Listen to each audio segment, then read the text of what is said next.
When you're meditating like that, you're going to come up with ideas and inspirations. You want to act on those. You want to act on them right away because those are your power points. Can't stress that enough. That is your power point. You want to act on that. And you want to only be 1% better today than yesterday. You know, I talk about this all the time when you're building habits.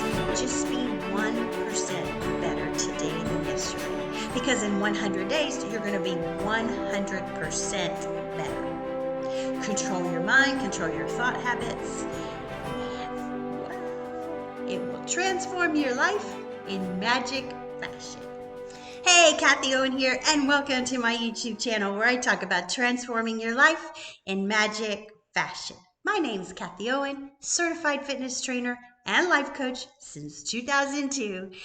As a survivor of complex post-traumatic stress disorder and narcissistic abuse, today I teach others how to stop the mind screw.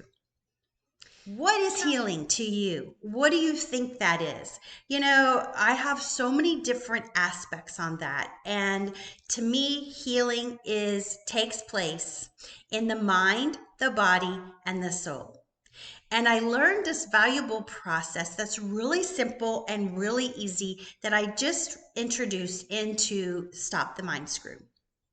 And today, that's what I'm going to teach. Whenever you feel an emotion that is fearful or has a twinge of anger in it, you've got to heal from that because a lot of times what happens is that gets stuck in the body. And in the book, Becoming Supernatural, Dr. Joe Dispenza teaches this. He teaches us how to heal from past trauma to keep our bodies healthy. And what we do is we heal in the mind, the body, and the soul. Picture this, picture a trigger. I've talked about them before, and I'm going to give you a simple trigger that happens to everybody that drives a car. You getting pulled over by a police officer, your heart starts racing, you panic. Do I have my insurance? Do I have my stuff? Was I speeding? What am I in trouble for? All that good stuff. So that is a trigger, but that's a simple trigger. As a survivor of complex post-traumatic stress disorder, I can tell you triggers never go away. They never go away, but what does change is your response to it. That's why, honestly, I could deal with a pandemic in peace. I wasn't stressed out. I wasn't panicked. I may have had some really bad experiences through that, but at the same time, I knew how to deal with that because complex post-traumatic stress disorder comes from life-threatening situations. And it comes from fear-based thoughts. And when you realize that and you start to understand, you can quickly heal from something that is triggering you. How does one do that? Well, let's focus on how the mind responds to a trigger, how the body responds to a trigger, and then we're going to focus on how the soul responds to a trigger. The body. Your heart starts racing. You feel shaky all over, and you're just like intense. You're panicked. Your mind needs to reason and understand this. It needs to understand what's going on. That's just the way the mind works. It needs to take things apart and put it back together. And there are several ways you can help heal the mind in a trigger. One of my favorites is journaling, morning pages. Just write and write and write. And here's why that is so effective. Your subconscious mind takes everything literally. Your subconscious mind needs to be pacified. How does one do that? Well, you can identify what is triggering you, what's upsetting you. When you do that, you put things into perspective. You start to understand a little bit more about what's going on. And you're pacifying your subconscious mind because you're going, hey, I wrote this down. You can look at it later. You can obsess about it later all you want because now it's on paper. You've let it go. Another way to help with the mind to reason and understand is to have support from someone. Talk to somebody. Talk to a trusted person in your life, a mentor, a coach, your therapist, a good friend. When you do that, it helps your mind reason and understand. And that's all it wants to do. Be sure you identify whether you need to brainstorm an idea or you need to just vent. Your therapist is probably going to understand this, but if you're talking to a very close friend, they're either going to try to help you fix it or they're going to let you vent. And you need to identify that in the first place, because otherwise they're going to be coming to you with trying to fix it when all you need to do is vent. There you go.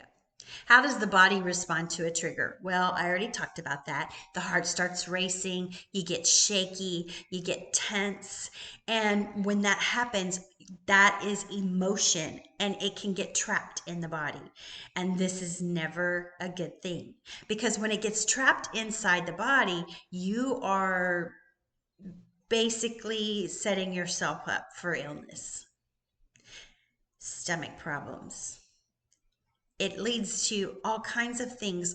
Look at Dr. Joe Dispenza's stuff online. He explains this so freaking well. And I really go back to that quite often. But your body needs to process these emotions. It needs to get out of that tense physical state and into a relaxed state.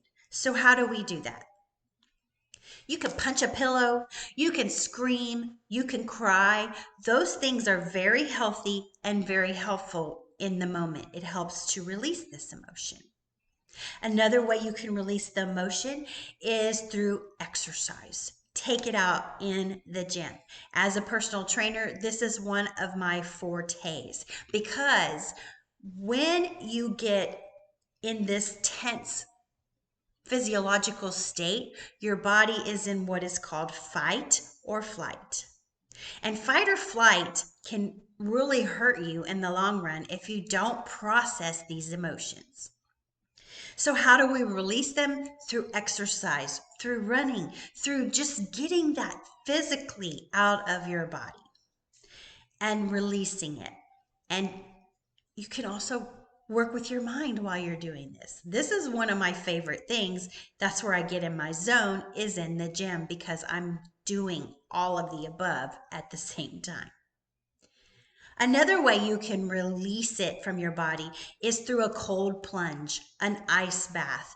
And what happens when you do a cold plunge is your mind has nothing else to think about but, oh my God, the physical aspects of your body. And you're just like totally focused in on that. And that's what you need to do. You need to be totally focused on that and let it go. Because when you get out of that cold, it's like, that felt so good, but not while I was in there. The third aspect to healing the body is you relax and integrate what just happened, which means you're releasing those emotions, you're integrating it, you're going, that feels so good. And you also feel better. It's sometimes when you cry, you just feel better because you've released it. And that's it in a nutshell. So the final part is soul.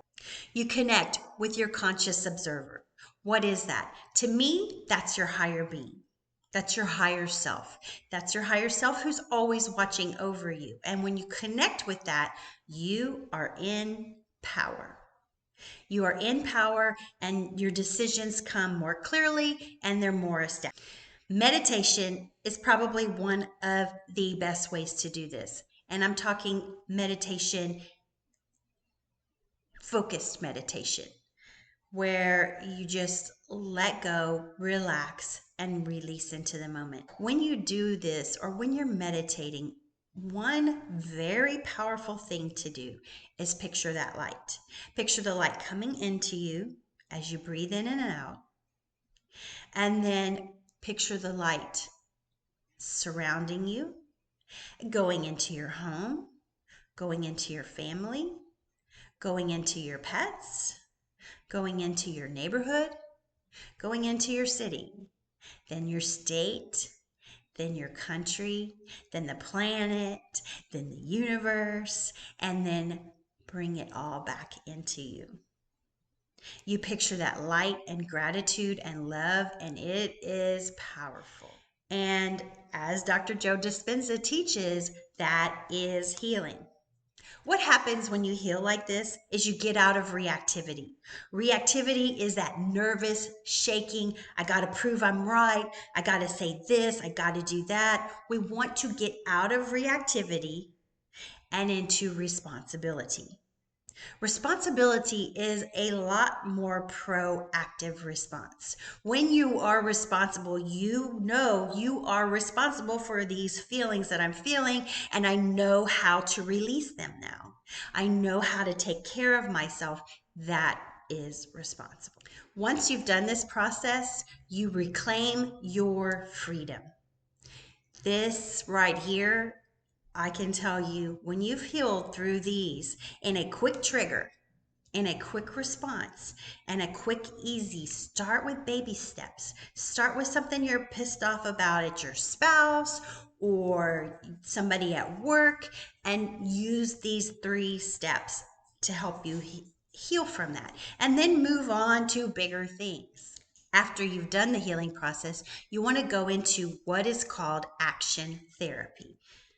When you're meditating like that, you're going to come up with ideas and inspirations. You want to act on those. You want to act on them right away because those are your power points. Can't stress that enough. That is your PowerPoint. You want to act on that. And you want to only be 1% better today than yesterday. You know, I talk about this all the time when you're building habits. Just be 1% better today than yesterday. Because in 100 days, you're going to be 100% better. Control your mind, control your thought habits. Wow, it will transform your life in magic fashion. And last but certainly not least, honor yourself and your integrity. Always be kind to yourself and others in your thoughts and your thought habits, and you will transform your life. All right, that's my video for today. I hope you liked it. If you did, be sure to give it a thumbs up. Share it with somebody who could benefit from this. And until next time, I'll see you next time. Peace out and namaste. You connect with your conscious